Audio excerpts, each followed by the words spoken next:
नमस्कार दोस्तों। देखिए, देश का माहौल, देश का जो नेतृत्व है, वो किस तरीके से बनता है, किस तरीके से सोचता है, इसका फ़र्क पूरी सोसाइटी पर पड़ता है। और ये कहा जाता है कि जो फ़िल्में होती हैं, वो समाज का दर्पण होती है, यानी कि जो समाज में हो रहा है, जो समाज में चल रहा है, फ़िल्में उसको रिफ्लेक्ट करती हैं। जैसे इमरजेंसी का दौर था, बहुत सारी फ़िल्में बनी इमरजेंसी को लेकर। मनोज कुमार ने रोटी, कपड़ा और मकान बनाई थी, बहुत सारी चीज़ें बनी। लेकिन किसी की भी हिम्मत नहीं होती थी उन मुद्दों को उठाने की जिन मुद्दों पर कायदे से फिल्में बनाई जानी चाहिए। अब हमारे देश की जो पार्लियामेंट बनी है नई, उसका उद्घाटन वीर सावरकर के जन्मदिन के मौके पर किया गया, 140वीं जयंती पर किया गया उनकी। लेकिन ये कहीं ओपनली कहा नहीं गया कि वीर सावरकर की आज जयंती है इसलिए पार्लियामेंट का उद्घाटन है। ये सब लोगों ने ऑब्जर्व किया। इसी तरीके से जो हमारी मीडिया इंडस्ट्री है, एंटरटेनमेंट इंडस्ट्री है, वो भी इसी तरीके से चलती है। देखिए, कश्मीर फाइल्स फिल्म आई तो एक बड़ी चौंकाने वाली फिल्म लगी सबको। और जिसने भी वो फिल्म देखी, सबको ये लगा कि यार, कश्मीर फाइल्स में जो दिखाया गया है, ये इस लिहाज से और इस भयावह रूप में तो कभी किसी ने सोचा ही नहीं था कि वहां पर क्या हुआ। ये चीज़ें अब तक हमारे सामने क्यों नहीं आई। लोग चौंके, लोगों ने उसको इमोशनली उससे कनेक्ट किया खुद को। और इसी वजह से कश्मीर फाइल्स ने सभी फिल्मों के रिकॉर्ड तोड़ दिए। 200, 250, 300, 400 करोड़ का बिजनेस करती चली गई। तो Kerala story I. Kerala story ने एक ऐसे मुद्दे को छुआ जो अभी अपने शुरुआती स्टेज में है कि साहब, लड़कियों का ब्रेन वॉश किया जा रहा है, उन्हें मुस्लिम्स में कन्वर्ट किया जा रहा है और फिर उन्हें आतंकवादी आईएसआईएस वाले अपने लिए यूज कर रहे हैं। अभी ये शुरुआती स्टेज पर है।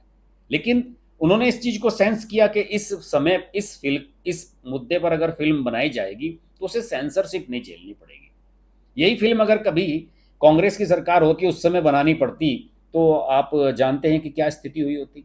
अभी एक फिल्म आई है माधवन की, रॉकेटरी। कितनी बढ़िया। नंबी नारायण जो वहाँ के साइंटिस्ट थे, उनको किस तरीके से प्रताड़ित किया गया केरला की सरकारों ने। वहाँ पर चाहे वो कांग्रेस की सरकार रही हो, किसी की भी वाम दलों की सरकार रही हो, एक सच्चे देशभक्त को, एक देश के लिए मर मिटने के लिए तैयार एक साइंटिस्ट को, जिन्होंने कभी विक्रम साराभाई या कलाम साहब के साथ काम किया, उनको किस तरीके से झूठे मामलों में फंसाया गया। और वहाँ की लोकल पॉलिटिशियंस ने और वहाँ की पुलिस ने किस तरह से उन्हें प्रताड़ित किया, उस पर बहुत शानदार फिल्म माधवन ने बनाई है। उन्हें हाल ही में फिल्म फेस्टिवल में एक अवार्ड भी मिला है इसके लिए, बेस्ट डायरेक्टर का। वो खुद एक्टर भी हैं इसमें और डायरेक्टर भी हैं। और उस फिल्म को बहुत ही बेहतरीन तरीके से दिखाया गया है। आप देखना चाहें तो जियो सिनेमा पर बिल्कुल मुफ्त में अवेलेबल है, उस फिल्म को आप देख भी सकते हैं। और उसके बारे में किसी ने नहीं कहा कि वो प्रोपगेंडा फिल्म में, उसमें आखिर में दिखाया गया कि किस तरीके से 2016 में नरेंद्र मोदी ने प्रोफेसर नाम्बी नारायणन को पद्म भूषण दिलवाया, जो तीसरा सिविलियन अवार्ड है सबसे बड़ा इस कंट्री का। उन्होंने इसको रिकॉग्नाइज किया कि इनके साथ गलत हुआ, इन पर अत्याचार हुआ। 24-25 साल तक इन्होंने मुकदमा झेला और उसके बाद इन्हें सुप्रीम कोर्ट से मुक्ति मिली। उनकी पिटाई की गई एक ऐसे टैलेंटेड साइंटिस्ट की जो इसरो का डायरेक्टर तक बन सकता था। तो इसमें कहीं ना कहीं तो साजिश हुई थी, या तो उनके इंटरनल डिपार्टमेंट में साजिश थी, या कोई वहाँ की सरकारों ने, केरल की सरकारों ने साजिश की थी। उस पर से आज तक पर्दा नहीं उठा है, लेकिन उस पर फिल्म बनाने का साहस किया माधवन ने। मैं ये बातें सिर्फ इसलिए बता रहा हूँ कि जब जो फिल्मकार होते हैं, उन्हें जैसा माहौल मिलता है और जैसा उन्हें लगता है कि हाँ, इस सब्जेक्ट पर अब काम किया जाना चाहिए, वो उस पर काम करने लगते हैं। अभी इस तरह की दो फिल्में और मैदान में आ रही हैं। एक फिल्म रणदीप हुड्डा ने खुद प्रोड्यूस की है, उस फिल्म, और एक्टर भी वही हैं उसमें मेन लीड में, वीर सावरकर की लाइफ पर। फिल्म का नाम है सावरकर। मुझे रिलीज डेट पता नहीं है, लेकिन उसका ट्रेलर मैंने देखा, मुझे किसी ने भेजा और यूट्यूब पर भी अवेलेबल है, आप देख सकते हैं उसको, वीर सावरकर के नाम से। और बहुत शानदार फिल्म जो लग रही है। अभी 1 मिनट 14 सेकंड का शायद वो ट्विटर पर उन्होंने शेयर किया था रणदीप हुड्डा ने, मैं आपको दिखाता भी हूँ। मैं तो सोच रहा था कि उसको प्ले करूंगा, लेकिन चूंकि आजकल यूट्यूब कॉपीराइट वगैरह दे देता है, तो ये जो है वीर सावरकर जो फिल्म आ रही है, उसका जो टीजर है रणदीप हुड्डा ने कल रिलीज किया। इसे लाखों करोड़ों लोगों ने अब तक देख लिया है। इसमें सारी चीज़ें दिखाई गई हैं, वीर सावरकर की लाइफ के बारे में दिखाया गया है, और क्या उन पर जुल्म किए गए इस बारे में दिखाया गया है, किस तरह से उन्हें काले पानी की सज़ा दी गई। और ये भी बताया गया है कि किस तरीके से भगत सिंह और क्या नाम, सुभाष चंद्र बोस, इतने सारे लोग उनको उनसे इंस्पायर हुए, उन्हें उनकी प्रेरणा मानते थे। और लिखा द मोस्ट फियर्ड, बहुत सारी चीज़ें इसमें दिखाई भी गई हैं, हाईलाइट्स आप देख सकते हैं। तो एक ये फिल्म आ रही है, मुझे लगता है कि निश्चित रूप से आने वाले समय में ये फिल्म भी एक रास्ता खोल रही है। देखिए, सावरकर पर फिल्म बनाने का साहस आज तक किसी ने क्यों नहीं किया? सावरकर पर फिल्म बनाने का साहस आज तक दोस्तों किसी ने इसलिए नहीं किया क्योंकि कांग्रेस की सरकार ने और वाम दलों ने जो यहाँ पर इस देश का इतिहास लिखा, उन्होंने सावरकर को हमेशा गांधी का हत्यारा बताया। राहुल गांधी कहते हैं कि मैं सावरकर नहीं हूँ, मैं सावरकर नहीं हूँ, हमेशा मंच से चिल्लाते रहते हैं। वो तो बाद में जब उन्हें शरद पवार ने फटकारा और कहा कि भाई यहाँ मराठा में जो महाराष्ट्रियन है, यहाँ बच्चा बच्चा सावरकर का फैन है और तुम चिल्लाते हो कि मैं सावरकर नहीं हूँ। अब वो बोलना बंद कर दिया। क्यों? क्योंकि अज्ञानी है, वो नहीं जानते सावरकर ने इस देश को क्या दिया। इस देश के दो दो उम्र कैद की सजा दी गई थी, काले पानी की सजा भोगी उन्होंने।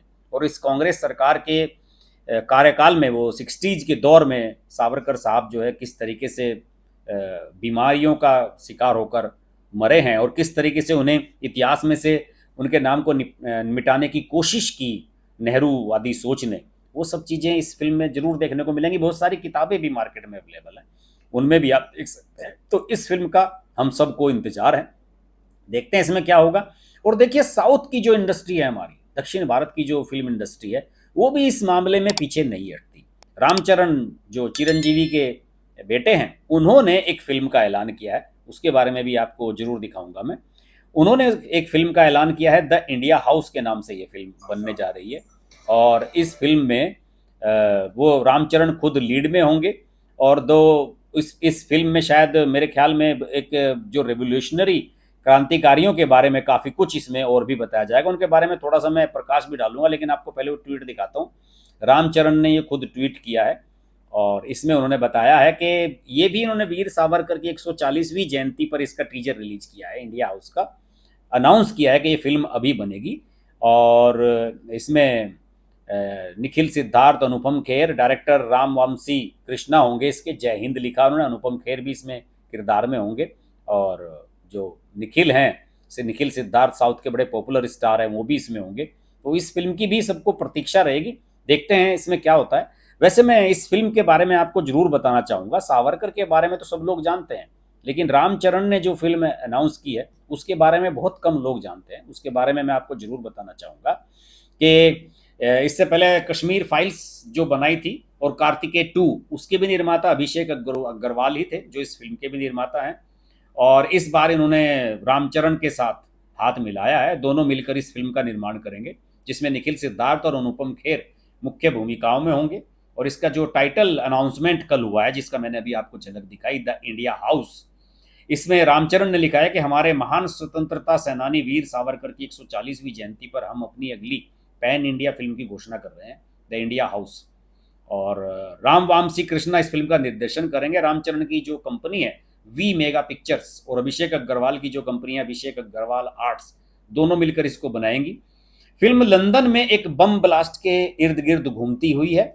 इस फिल्म में अनुपम खेर जो है वो प्रख्यात स्वतंत्रता सेनानी श्यामजी कृष्ण वर्मा का किरदार निभाएंगे। और वहीं जो निखिल सिद्धार्थ हैं, उनके किरदार का नाम शिवा होगा। मैं आपको बता दूं कि जो क्रांतिकारी श्यामजी कृष्ण वर्मा है, वो सांस्कृतिक राष्ट्रवाद के प्रणेताओं में से एक थे, जिन्होंने दयानंद सरस्वती के दिखाए मार्ग पर चलने की वकालत की। उनका कहना था कि आक्रामकता का विरोध करना सिर्फ तर्क संगत, न्याय संगत ही नहीं है, बल्कि जरूरी भी है। सन 1905 में उन्होंने इंडिया हाउस और द इंडियन सोशोलॉजिस्ट की स्थापना की। आगे चलकर यही इंडिया हाउस क्रांतिकारियों की बैठकों का एक प्रमुख स्थान बन गया और ये उस समय ब्रिटेन में भारतीय राष्ट्रवाद का एक बड़ा स्थल था। काशी के ब्राह्मणों द्वारा उन्हें पंडित की उपाधि से नवाजा गया। पेशे से वकील थे वर्मा जी, वैदिक दर्शन के विद्वान थे। कांग्रेस पार्टी द्वारा अंग्रेजों से बार बार गुहार लगाए जाने के फैसलों के एकदम खिलाफ थे और 20वीं शताब्दी की शुरुआत की कहानी दिखाने वाली उन पर आधारित नई फिल्म में दिखाया जाएगा कि कैसे इंडिया हाउस को जला दिया गया था। साथ ही स्वतंत्रता संग्राम की गाथा के बीच एक प्रेम कहानी को भी इसमें दिखाया जाएगा। और ये फिल्म भारत की कई प्रमुख भाषाओं में रिलीज होगी, इसलिए इसको पैन इंडिया फिल्म बाहुबली की तरह कहा जा रहा है या आरआरआर की तरह कहा जा रहा है। देखिए, बाहुबली और आरआर भी इंडियन कल्चर को दिखाती हैं, किस तरीके से दिखाती है। ये दक्षिण भारत वाले खासतौर से करते हैं, ये जो नॉर्थ में इधर बॉलीवुड वाले हैं, ये सब जो है ये दारू और ये सब सेक्सुअलिटी और वल्गैरिटी पर भरोसा करते हैं, करण जौहर एंड पार्टी। लेकिन साउथ वाले बहुत बढ़िया काम करते हैं। कैमरून ब्रायंस इस फिल्म की सिनेमाटोग्राफी देखेंगे और फिल्म से जुड़े हुए जो बाकी डिटेल्स हैं वो जल्द जारी की जाएगी। और श्यामजी कृष्ण वर्मा के बाद वीर सावरकर लंदन में क्रांतिकारियों के नेता बने थे और यही कारण है कि उनकी जयंती पर इस फिल्म की घोषणा की गई है। तो देखिए, मेरे कहने का मतलब यही है दोस्तों कि जब देश में बदलाव आता है, देश में प्रधानमंत्री किस सोच का है, सरकार किस सोच की है, वो क्रांतिकारियों को सम्मान देती है, देश के लिए जिन्होंने कुछ किया है उनको मान दे रही है, तो लोग उसी तरह की फिल्में बनाने लगते हैं, उनकी हिम्मत खुल जाती है, उनमें साहस आ जाता है। वरना फिर जिस तरह से जो कांग्रेसी थे वो तो उनका दौर तो वो रहा है कि इमरजेंसी पर कोई फिल्म बनी तो उसे बैन कर दो, इसके अलावा आंधी फिल्म का जो कैरेक्टर है वो इंदिरा गांधी से मिलता हुआ है उसको बैन कर दो, यही किया है कांग्रेसियों ने। तो नरेंद्र मोदी ने तो किसी फिल्म को बैन नहीं किया।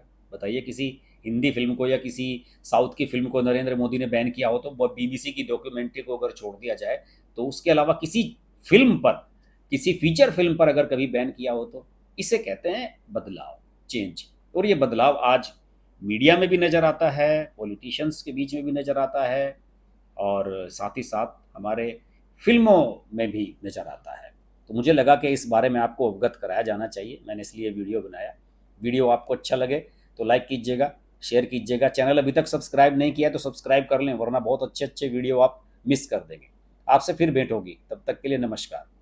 Hi, this is Pooja Bedi, and I'd like to say that I'm deeply grateful to Harsh for his wonderful, wonderful and courageous reporting and the fact that he always stands up for what he thinks is right. Thank you, Harsh, for all the support and all the love, and rock on. Everyone who's watching this, don't hesitate to press the like, share, subscribe button on his channel.